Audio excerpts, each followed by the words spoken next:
There's a version of the 2026 FIFA World Cup that FIFA wants you to believe in. 48 nations, 104 matches, 3 countries. The biggest, most inclusive, most dramatic football tournament the world has ever seen. A celebration of the sport that transcends borders, brings together cultures, fills the greatest stadiums on earth, and proves once and for all that football belongs to everyone. That version exists. It's real, and in many ways, it's coming. But there's another version of this tournament that nobody at FIFA headquarters wants to discuss openly. A version where the biggest story of the buildup isn't the football, it's the seats that are empty before it even starts. A version where a 4-time world champion can lose their opening qualifier to a nation that hasn't been to a World Cup in 15 years, sleepwalk through the rest of the campaign, still qualify comfortably, and arrive at the tournament having learned almost nothing. A version where the expansion that was supposed to make the World Cup unstoppable has quietly made it easier for everyone, smaller nations, bigger nations, superstars and journeymen alike, to stop taking it seriously until the knockout rounds arrive. Germany didn't just embarrass themselves in Bratislava on September 4th, 2025. They held up a mirror, and what the reflection showed was something football needs to reckon with before the first ball is kicked in Mexico City on June 11th. So let's go through the full story. Let's start in Bratislava, work forward through everything that happened next, then pull back and look at what all of it actually means for the tournament that FIFA has staked its entire future on. September 4th, 2025. The Helnet Stadium, Bratislava, Slovakia. Germany's first qualifier for the 2026 World Cup. The group, Germany, Slovakia, Northern Ireland, Luxembourg. The expectation, formality. Germany collect maximum points, qualify in October, and spend the winter preparing for what should be a redemption campaign after back-to-back group stage exits. What actually happened inside that stadium was one of the most shocking results in modern German football history, and the numbers make it even harder to process. In their previous 52 World Cup qualifying matches played away from home, Germany had never lost, not once. 41 wins and 10 draws across decades of qualifiers, through generations of players and coaches. A streak that felt almost like a law of football rather than a statistic. You take Germany to a qualifying match away from home and you do not beat them. That was the record. That was the history. Slovakia erased it before the hour mark.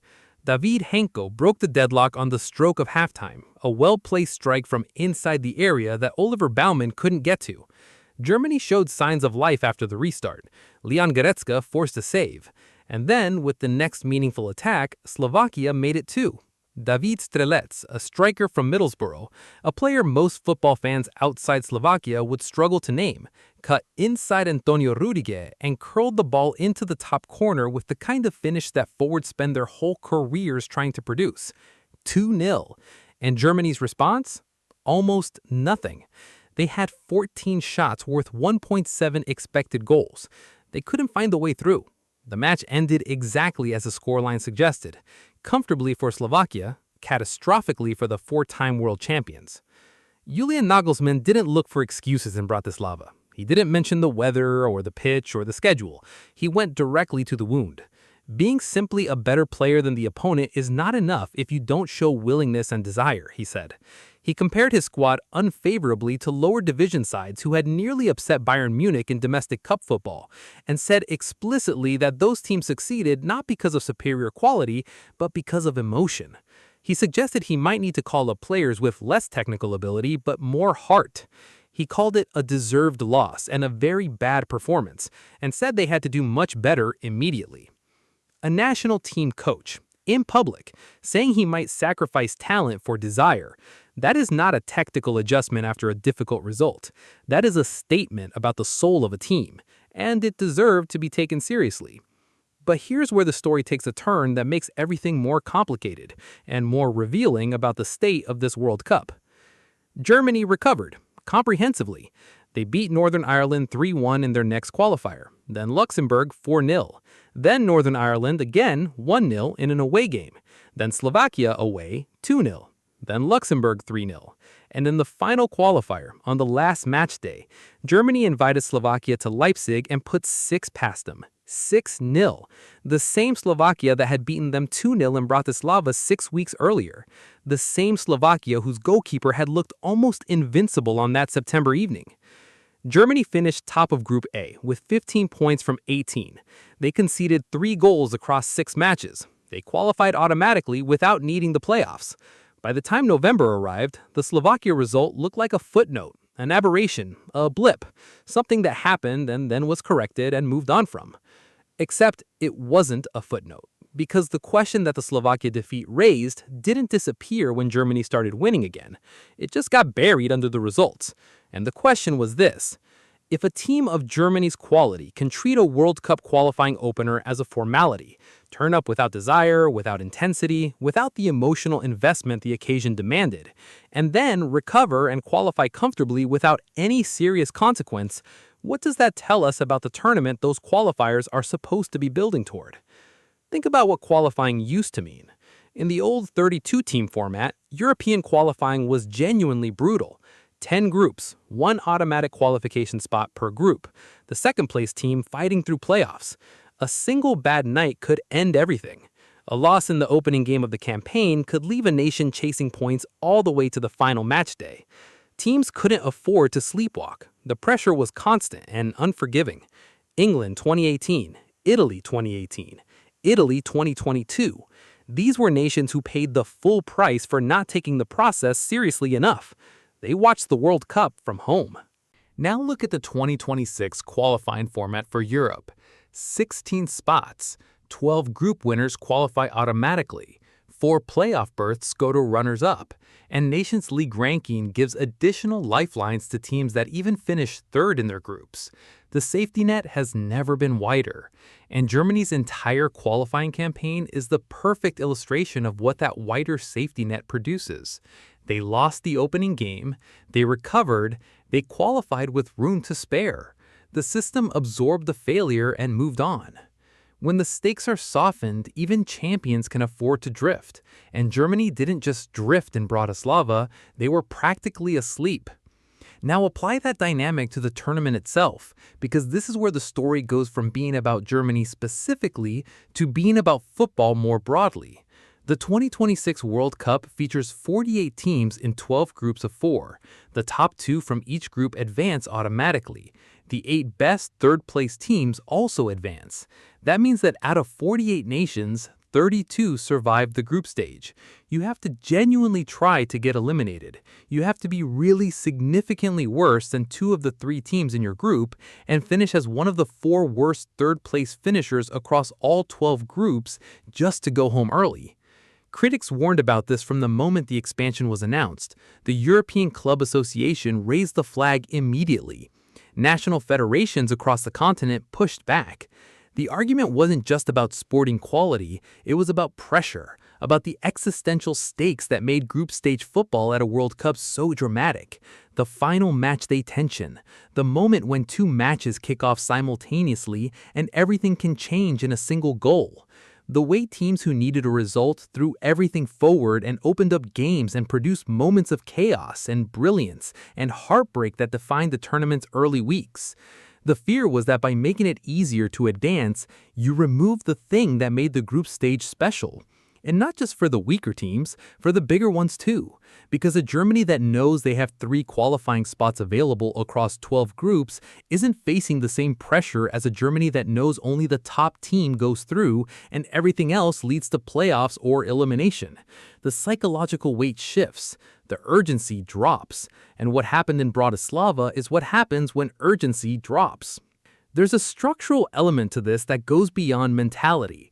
72 matches just in the group stage alone. 72. That's more matches than an entire previous World Cup. And across those 72 matches, the quality will inevitably vary. Not every match involving Curaçao and New Zealand will produce the drama of Germany versus Argentina. Not every match in Group F or Group K will have the world watching. And the risk, the genuine, documented risk, is that the group stage becomes 2 weeks of filler before the real tournament starts in the round of 32. We've already seen what happens when FIFA tries to fill big American stadiums with football that doesn't carry sufficient weight. Last summer, the FIFA World Cup was supposed to be the dress rehearsal, the moment the United States proved it could host football at the highest level and generate the atmospheres that made previous tournaments legendary. Across the 48 group stage matches, there were more than 1 million empty seats. Average attendance filled just 56.7% of publicly listed capacity.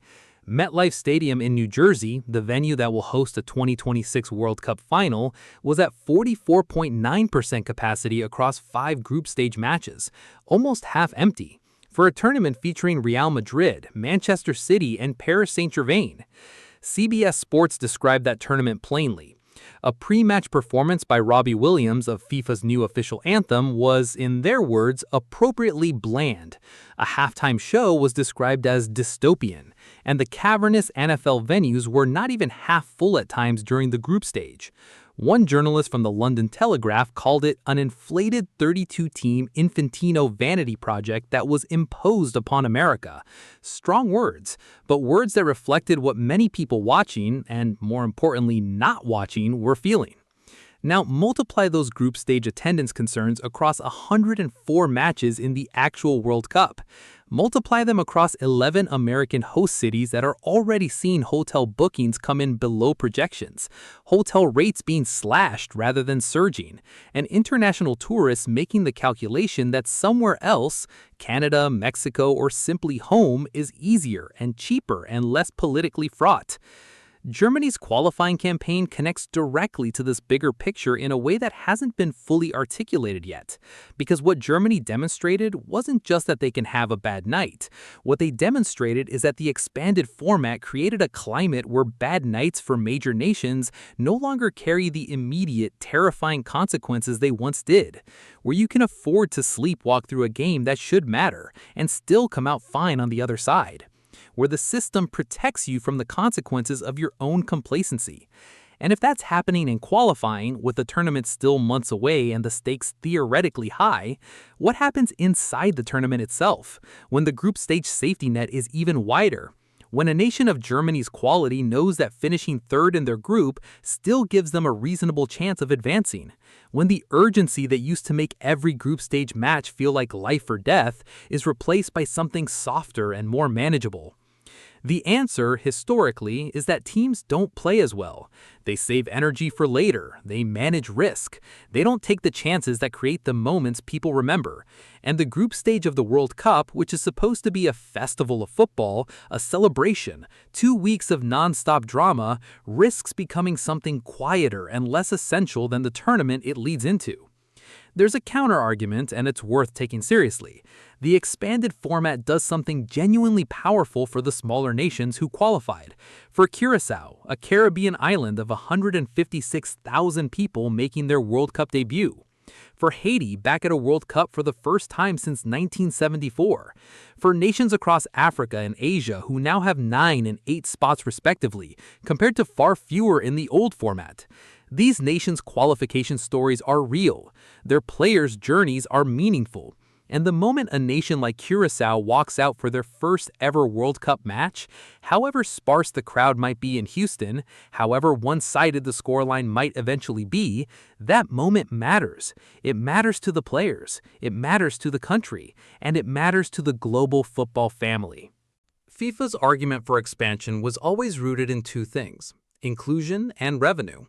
The inclusion argument is genuine.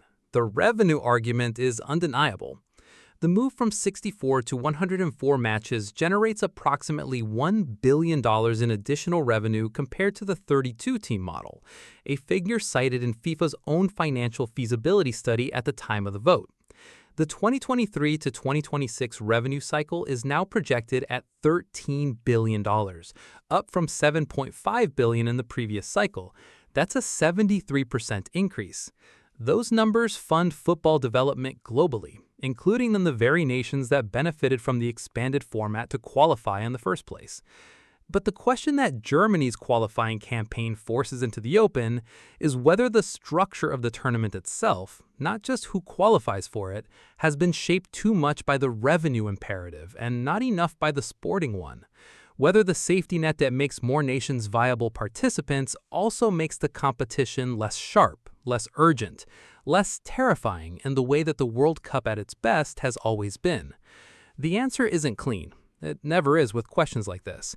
But what we can say with confidence is that Germany walked into their qualifying campaign as a four-time world champion against a nation that hadn't seen a World Cup since 2010, treated it like a formality, and paid the price of a historic defeat that will follow them all the way to North America this summer. They recovered. They qualified. The system let them. And nobody in football governance had to answer any serious questions about whether that should have been possible. As Germany prepares to face Curaçao in Houston on June 19th, the temptation will be to look at that fixture and think, formality. The group is manageable, the talent is superior, the result should be comfortable. And that thought, that exact thought, is what got them beaten by Slovakia in Bratislava. Football doesn't grade on a curve. It doesn't factor in your history or your FIFA ranking or the quality of your squad on paper. It cares only about what happens on the pitch on a specific day, when both sets of players are out there and the whistle goes and nothing is guaranteed. The Slovakias of this world know that. The Curaçaos know that. The teams who show up without assuming are the ones who produce the moments the tournament lives for. Germany goes into 2026 carrying the weight of two consecutive group stage exits, a qualifying campaign that started with their worst result in decades, a squad still finalizing itself through injury doubts, and the coaching staff that publicly questioned the desire of its own players less than a year ago. The talent is genuinely there. Wirtz, Kimmich, a recovered Musiala, a front line that has options even without Gnabry. On their best day, this Germany team can compete with anyone in the world. The question is whether their best day shows up in Group E, whether the lessons of Bratislava were genuinely absorbed, or whether they're sitting somewhere underneath the 6-0 scoreline against Slovakia and Leipzig, buried and forgotten until the next time complacency walks through the door. And that question, Germany's specific individual question, is also the World Cup's question. In a tournament of 48 teams, with a safety net wide enough to catch almost anyone, with a group stage that accounts for 72 matches before the knockout rounds begin, the greatest risk isn't an upset. It isn't a team from a smaller nation causing a historic shock. Those moments are welcome. Those moments are what the sport lives for. The greatest risk is that the biggest nations, the ones the world tunes in to watch, the ones that fill the upper tiers of those enormous American stadiums, decide, consciously or unconsciously, that the group stage doesn't really demand their best, that they can afford to drift, that the safety net will catch them. Germany proved in Bratislava that even a four-time world champion can sleepwalk. And then they proved in Group A that you can sleepwalk and still qualify with 15 points. The 2026 World Cup was supposed to be unstoppable, bigger, more inclusive, more dramatic, more global than anything football has ever staged. It might still be all of those things. The knockout rounds, when they arrive, will almost certainly be extraordinary. The final at MetLife on July 19th will be one of the most watched broadcasts in the history of television. Football has an almost supernatural ability to produce moments of brilliance that make you forget every structural criticism, every empty seat, every question about format and urgency, and whether the group stage meant anything.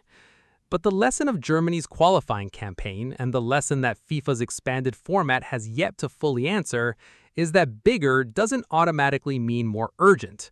More matches doesn't automatically mean more drama. More teams doesn't automatically mean more passion. And until a four-time world champion can walk into their first qualifier, show no willingness and no desire, in the words of their own coach, lose to a nation that hasn't qualified for a World Cup since 2010, and then qualify for the next tournament without any systemic consequence, that lesson will keep presenting itself. Whether anyone is listening is a different question entirely. Tell me what you think. Has the 48-team World Cup made the tournament better, or has it made it too easy for the big nations to coast? And do you believe Germany can rediscover the urgency that was missing in Bratislava before they play Curaçao in Houston? Drop your answer in the comments. This debate isn't going away before the tournament begins. If this kind of deep coverage is what you come here for, subscribe. and come with us through every match, every story, and every moment of the 2026 World Cup from opening night to the final whistle in July. This story is still developing, and as always, football never stays quiet for long. See you in the next one.